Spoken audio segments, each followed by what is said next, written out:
Welcome to Brew House. We are so glad that you have joined us. This is a weekly podcast and videocast series. We make fun of bad coffee. We love drinking good coffee. And more importantly, we really enjoy discussing and answering the tough questions that you guys, our wonderful audience, are asking us each and every week. So look forward to you guys tuning in. Every single week, we are going to answer a different question and just give you some of our thoughts and ideas around it.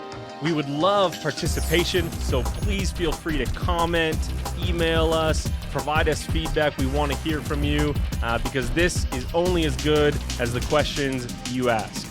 Hello, everyone, and thank you for tuning in to Brew House. I'm Shane, and this is Brennan. That's me. Most of the time. Most of the time. Yes, and so this is called Faith Talks. This is where we talk about good questions that we've been asked and maybe how faith informs some of that. Yep. So anyway, but our favorite time is right now. So it's coffee time. It's the best part of every episode. Yes. Am I allowed to say that? Should I say that?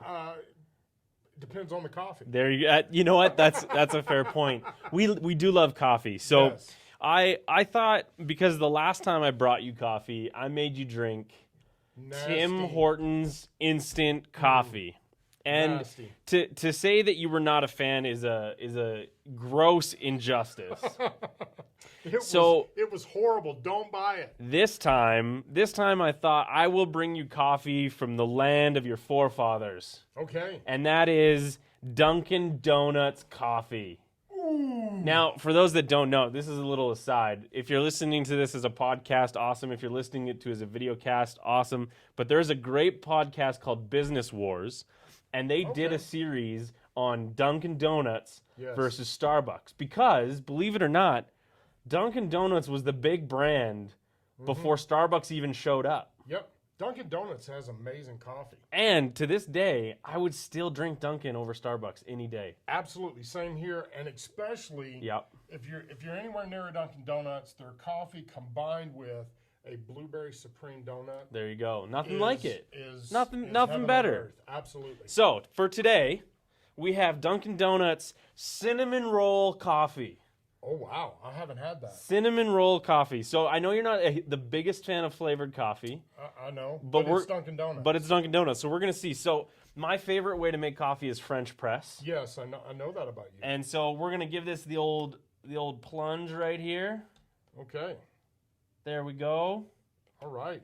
Outstanding. Are you ready for this? I think so. It sounds great. That's good, man. Save yourself a little, just in case this is bad. Just in case. Yeah, I want you to have some for yourself, man. So this isn't. It's not a strong coffee. It's not something that's absolutely gonna kick you in the teeth. Okay. For those that love I black like that tar. Columbia that we did last week. Yes. Yes. Yeah. So give it a taste.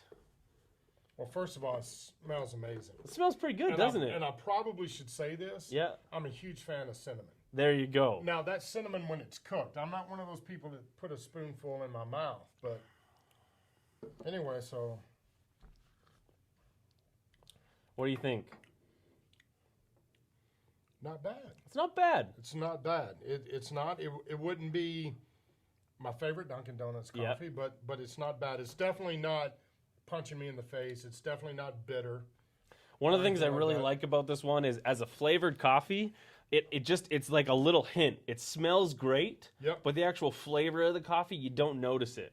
And actually, I will say this, giving it a couple of seconds to go away, it's nice on the palate. It is. It's got this nice, like I actually just ate a cinnamon roll bite. It might be something you just sip on in the morning. Exactly. Or, you know what, even in the evening, if you don't want to roll a big punch and all of that kind of stuff. But so Dunkin' Donuts cinnamon roll coffee. Now, this, just so you know, this was special because this is from America. Yes. I couldn't get this here in Canada. Of course not.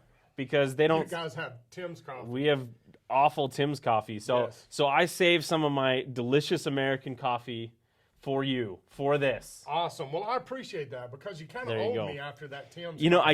I did. I needed to come through for you. Yes, and you definitely came through. Like, this is really nice. I just want to say, like, if you ever have the chance to get this, like, try it because, honestly, the back end of it, is not bad. It's kind of soothing and comfortable. think we should have some easy listening music playing right now. There you go. Just, Play some nice slow jazz up in here. And just chill, man. There we go. But that's not what we're here for. I don't think that's what we do on this podcast. No, for sure not. So, man, we would love to keep talking about this wonderful coffee and everything, but we're also here to talk about questions that we get asked. That's right. Around what's going on in our culture and society. And today we have like one of the primo top level questions that we could be asked. And I just want to give you a warning. I don't have the answers to all of these things, but he does.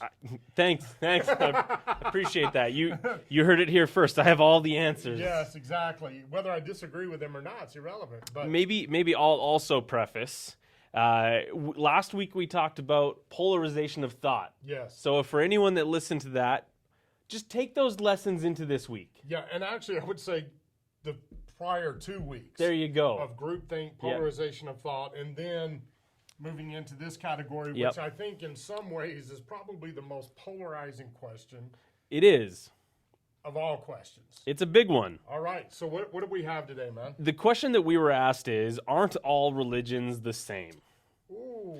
And so people understand, we both appreciate this question. Yes, absolutely. We 100%, do. 100%. You know, both of us, obviously, we don't hide. We work in a faith-based community, right? As pastors, we work in a church, and maybe for everyone listening, maybe some people aren't coming from a church background. That's okay, right? And you're going to come with your own set of understandings about what the church is and all of that. Maybe you're coming from a different faith background. That's awesome, right? You're going to have your own traditions and practices and things like that. When we are asked this questions, well, aren't all religions the same?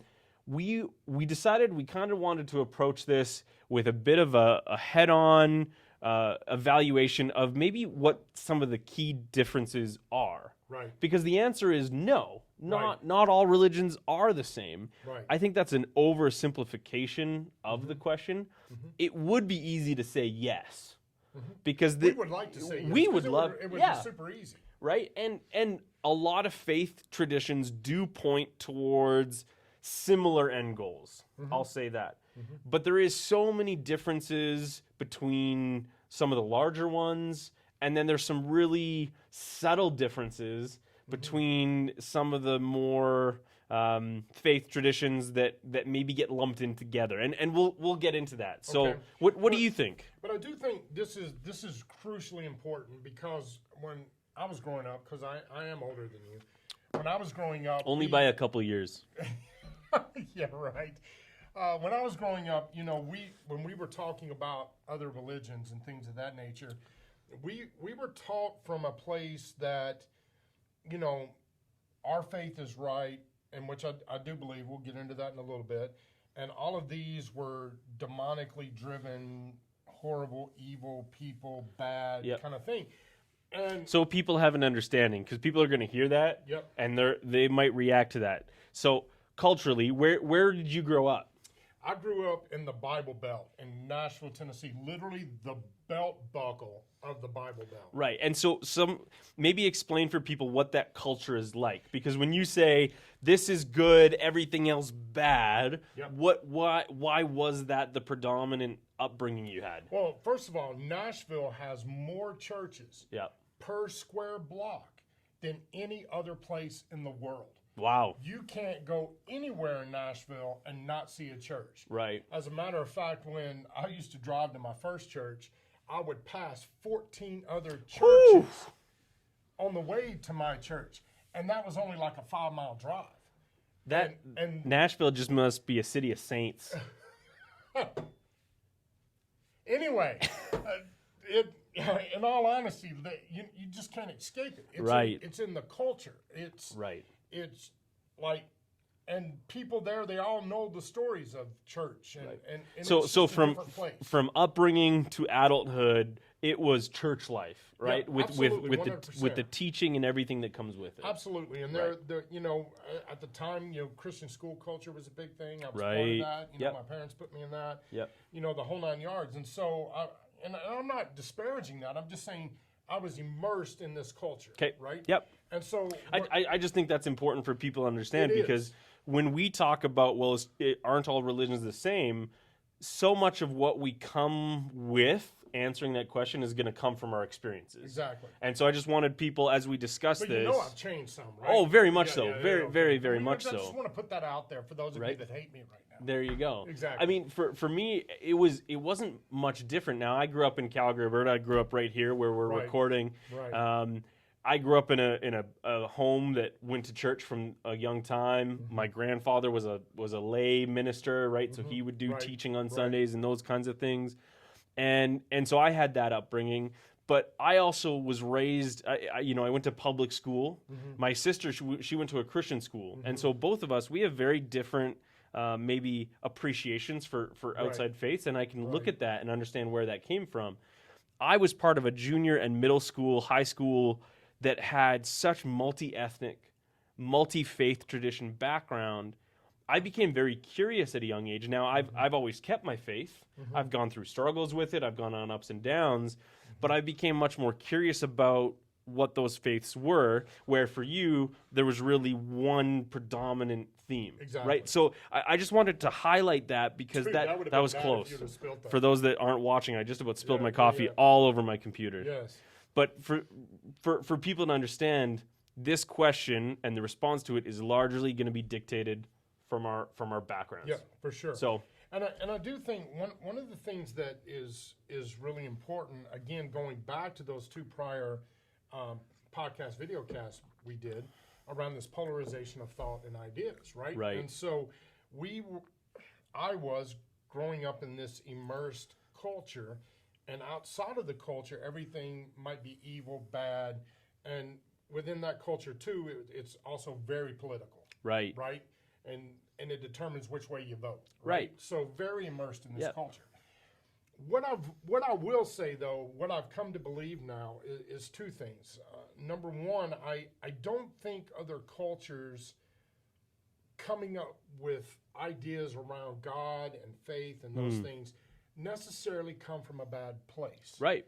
I think they're in some ways trying to express what they're feeling, seeing, trying to understand what we might call a spiritual realm, trying to figure those things out, right? So I don't think somebody was sitting down going, hey, I want to devise a religious system that will damn the world, right? Like I don't think that. Some people may believe that. Yes. We don't. Exactly. And I do think, like, for instance, with the person of Jesus, right? Right. Who's really prime for us. Yeah. When he lived in the first century, they didn't have Facebook and they didn't have Instagram Right. and news media Yep. and all of that stuff. News was spread by word of mouth, courier, those kind of things. Mm-hmm. And in our scriptures, we only get a real small, compact Yeah. story that basically centers on the Middle East Mm-hmm. and Italy, Right. And those surrounding areas. But yet there was a lot going on in Asia or India or Russia or Yep. all of these places that, if I can say it this way, didn't have the story of Jesus for a really long time. And I think you make a really key distinction there. If we evaluate and we just take a look at other faiths, so many of them are seeking to answer a similar question, right? And that is, why are we here? Yep. What is the meaning of life? There's such predominant shared themes throughout a multitude of faith practices, and the reason for that, we're seeking an answer to our human condition, right? Where do we come from? Do I have a purpose, right? And so we seek to answer those things. Now, in our faith tradition, we have answers that we've come to accept in that. Yes. And I believe is true. right. Yeah, right. absolutely. And I think that's a core aspect of faith. If we didn't believe it was true, well, we really wouldn't be believing in that faith tradition. Dude, I would be chefing. I would be cooking meals or something. There like you that. go. I wouldn't be pastor. Right. Now, I think we do want to make a distinction because when we're talking about are all religions the same, for us in a Christian evangelical tradition, we come from what would be referred to as a monotheistic faith. Yes. Okay? Yes. And there's a multitude of monotheistic faiths. Christianity is one of them, Judaism, Islam, some of the more large tenant faiths, they are all monotheistic. So that is a belief in one God, right? Pretty easy for us to understand. Now that is in contradiction to polytheism, Yeah, exactly. which 100%. is belief in a multitude of gods or personages of a deity that you choose to believe in. An example of those might be Buddhism, Hinduism, and interestingly enough, maybe we can get into this, but Mormonism actually falls into that, Yep. which is interesting. And the reason I bring that up is Christianity, Catholicism, Mormons, Latter-day Saints. There's so many groups within Christian traditions that, Exactly. that get lumped in. Exactly. And there is very key differences and subtle differences between those groups. So when we get asked this question, we kind of perk up because it's really exciting to talk through with people what the differences are, even if they don't end up agreeing with us or ending up in the same place. Right. The ability to walk that path can be very encouraging. Well, one of the things I think is critically important to this question is a secondary question that I usually ask back. So when people talk to me about religions or Christianity, the first thing I have to do is ask the question, okay, well, what do you mean by Christianity? Right. Because you just said it. There's a lot of things lumped into that category that I would say, I don't know if that is Christian. Right. Right? I actually try to frame my faith around the terms Jesus follower. Right. Because that's giving a very clear idea of how my faith is formed and how I try to live my life is centered around the person of Jesus. Right. And so I do think, one of the things that I think is incredibly sad, especially for the Western Euro countries, is they combine faith and culture to be the same thing. Yep. And so whenever they were sending out missionaries or we were sending out missionaries to go tell people about God, they were combining with it a white, not right, white way of living. Right. And of course here in Canada and in the U.S., I don't feel like is as far along as we are in Canada with grappling with what we did with First Nations people. Right. But that was, we could see it here. They were taken out of their homes. They were forced into residential school. They were forced to give up on culture and believe a different way, right? But yet one of the things that I found in my own faith journey is that my faith was actually strengthened when I spent time with First Nations people, because they have a rich theology around the Creator God. Right. And of course, I believe that person is Jesus, right? And so their view of Creator actually helped unfold some passages of Scripture for me where I went, wow, when I view it from that place, my faith is actually enriched. So I do believe in this question, I think we have to define, okay, what do we mean by Christianity? What do we not mean by that? Yep. And then when we approach other cultures and religions, I think that we have to own the fact that we've probably tried to make them more white, British, Western-centric type civilization reform versus actually educating on faith. Because this as well as I do, is that, and we believe this in our core, is that God is everywhere, and God is at work. Yep. Regardless of the culture, regardless of the country, regardless of the city, the town, or the village, we believe God is at work. And so our goal should be to find out how and learn how to talk about that. Yep. And I mean, you and I both would be in a place, correct me if I'm wrong on this, but we recognize... You're never wrong, dude. That's right, because I have all the answers. This coffee's still good, though. There you go. When we say aren't all religions the same, when that question is posed, we're not ignoring or saying we are superior to everyone else. We're not taking a place of superiority. Where we differentiate ourselves is our faith tradition requires us to accept certain things as true. Absolutely. Because so much of the faith is built on it. It would be like if you took a foundation stone away from a house. Right. It's not secure anymore. You can't build it without that foundation there. And for us, that foundation is really Scripture, right? And for us in our faith tradition, we would say it is Scripture alone which we abide by. Well, and I would add to that, Scripture alone in the person of Jesus. Perfect. Right? Yep. Moving us towards Yep. Jesus. Because for us, I think that is the centerpiece. Right. And while other religions actually talk about Jesus, Yep.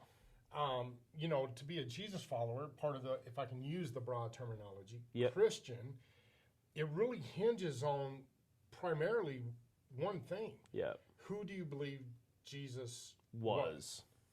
and is? Mm-hmm. And I will say that my belief, what I believe, and it's a deep core within me, is that I believe that Jesus is God. Right. And that is a big defining piece of our faith that may sit us in contrast to other faiths because they may think differently about Jesus. Maybe he was a good man, or he was a prophet. Right. Or, you know what, or maybe he became God later. Right.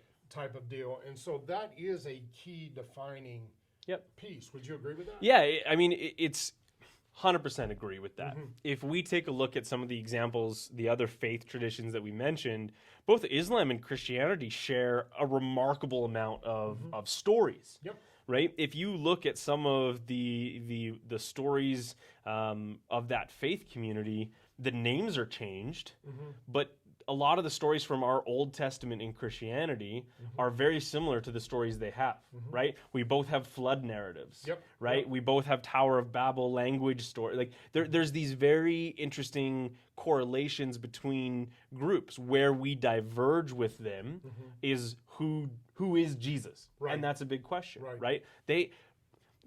I love talking with individuals in my own faith community about this because so often they're surprised because they haven't maybe researched or read into this. Right. When they hear that those that follow Islam, they believe that Jesus lived. They even believe he was a prophet. Yep. They just don't believe he was God. Right. Right? And then if you take a look at Mormonism as an example, well, they're kind of a subsect or offshoot of Christianity because they also believe in the Bible, but they now have taken that Jesus wasn't the last prophet and he may have been a God, but there's now other paths to also becoming deities. And so faith traditions, they're a tricky thing, right? The more that you unpack, the more there is, the more kind of ways you can walk through it and understand it. But there is key differences, and usually they revolve around Bible Right. and Jesus. Yep. And I think that's a crucial statement that Brennan just made, is that when you look at our scriptures, when you move outside of the Gospels, when you get into Acts and Romans and following, the writers of those stories, I almost tend to look at them more as philosophers. Interesting. They're trying to take this person of Jesus, Right. this who we believe, they believe was God, and his teachings, the way he lived life, the instructions that he gave, and they try to philosophically work it out to impact living. And how should you believe based upon this fact that Jesus is God? And, Right. and how does that change the way we live? And Right. interestingly enough, which some people don't realize, even in our scriptures, you know, some of the language put around Jesus was actually started in the Caesar cult. That's right. It was a cult that believed that Caesar was the embodiment of God, right? And so there's this, they tried to take language there and incorporate it into Jesus so that people would have an understanding. And, you know, in Hebrews, there's actually a poem that talks about Hercules that is actually applied to Jesus. That's right. So that's one of the things that I like about our faith, is that from its origins, its roots, and I think maybe we should talk about this some, is that it didn't start off Christian. Right. It started off with I just talked about it on a Sunday sermon about the way. It was a different way of believing and conducting life because of that belief. That's right. No, it's It's all, it is all quite fascinating. I mean, I enjoy talking through this. There's a lot of different places that you can go with it, but like you said, it revolves around Scripture and Jesus. Who do we believe Jesus is? For those maybe listening or watching that are maybe learning about a Christian faith tradition or learning about who Jesus is, for us, I would probably recommend, when we say Gospels, for instance, that's the first 4 books of what we refer to as the New Testament. Exactly. That's Matthew, Mark, Luke, and John. We would probably recommend that you go just read one of those books. Yeah, I would start with Mark, maybe, or John. Yep. Would be the 2 that I would start with. And those are just books of the Bible. Really what it is, it's a story about Jesus' life. Yep, exactly. That's not an oversimplification. That's what the Gospels are intended. It is a teaching about his life, his ministry, what he said and did, and that is really what we seek to copy. Exactly. And I think that's what the writers were trying to figure out is post Jesus. How does that change things? Now I'm going to say something here that probably won't get me in hot water. Oh, no. Man, should you have told me this before? No, I shouldn't have told you this before. You're good. You're safe. But Jesus said some complicated things. He did. Even for you and I, who have gone to school to understand and learn, and I make no profession that I am an expert. Oh, and I'm definitely not. But he said some very complicated things that we are still in a faith community trying to wrestle with. Yes. Right? And well, what did he mean by this? Yes. Did he mean the same thing 2,000 years ago as he means to? And so that maybe goes back to some of our previous weeks, and that is we don't believe all religions are the same. We do believe that Christianity or being a Jesus follower does require belief in some things that you have to put a stake in, okay? But we also don't profess to know everything, and we also understand that there are things that are still changing. We're still learning things, and so we try and approach it, being the key word. The church hasn't always done a good job with this. And I think, but let me pause you there. I think that's critical. The church hasn't done a good job with this. Right. We've done, in our history, some horrible things. Yeah. That I think Jesus would actually stand in opposition to some of those things that the church has done. Yep. I agree. Like the church hasn't done we could probably start a whole nother podcast on that. We could. Maybe next year. But the church hasn't always done a good job with this question. They haven't always done a good job of providing people space to maybe walk through this question. And so that's really why we wanted to start or try answering this at even a high level. Yes. And I think the key piece is that a lot of the religions are trying to get you to the same place. A lot of them have the same moral code. It's bad to commit murder. Right. It's don't cheat on your wife. Those kind of things. And I think we would sit back and say those are good and right. Those are great things. However, the distinction is, who do we believe Jesus is? And so I would just encourage you to start there. It's a great place. Great place to start. Because the subject is so massive.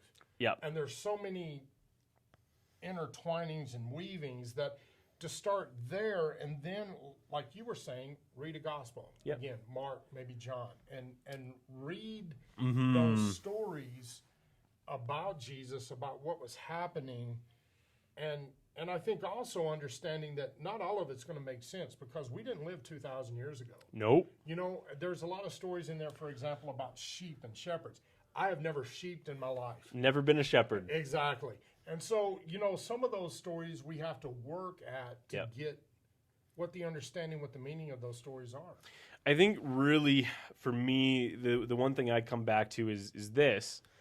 And that is when we were asking earlier about how these faith traditions have similar questions they ask, right? Purpose of life. Yes. Who am I? What's my identity? What am I supposed to do in my life, right? Is there a purpose to all this? Yeah, how did we get here?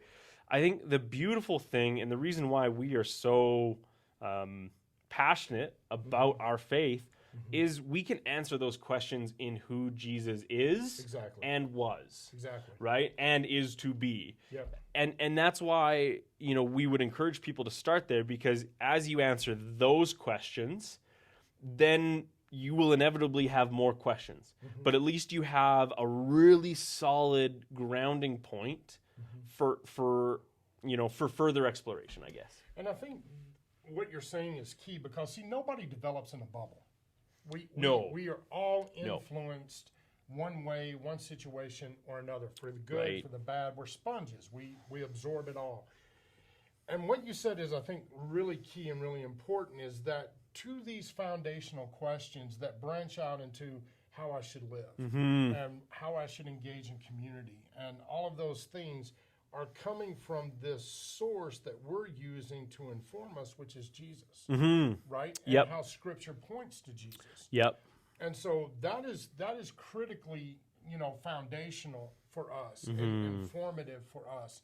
And so it's I'm kind of tongue-tied here a little bit, but I would just say start with the person of Jesus and really begin looking at those questions that you just proposed, because those are key and core and shouldn't be just set aside. Because I think especially right now, we're dealing with COVID, we're dealing with all of these polarizing groups and peoples and the anger and the hatred. Jesus is definitely speaking into that. He is. Right? And I definitely think those are questions that we need to continue to answer. There you go. Couldn't have said it better myself. Absolutely. So I enjoyed this, man. And That was great. The coffee was good. I got a little bit of cinnamon back there. Perfect. All right. There you go. I made up for the Tim Hortons. Yes, you did. Yes, you did. That's all I wanted. Thankfully. Well, thanks so much for tuning in. And if you have any questions, email us. Brennan and Shane, DalhousieChurch.com. There we go. They can email us, Brew House. Brewhouse at DalhousieChurch.com. Exactly. So Comment on the YouTube videos. Absolutely, and we'll try to work in some answers if we have any. If we have any. And give us more recommendations for coffee, because we're starting to run out. Yes, well, I've got some ideas coming up in the future. Oh boy, there we go. Excited for that. Thanks for joining us, guys. We'll see you again next week.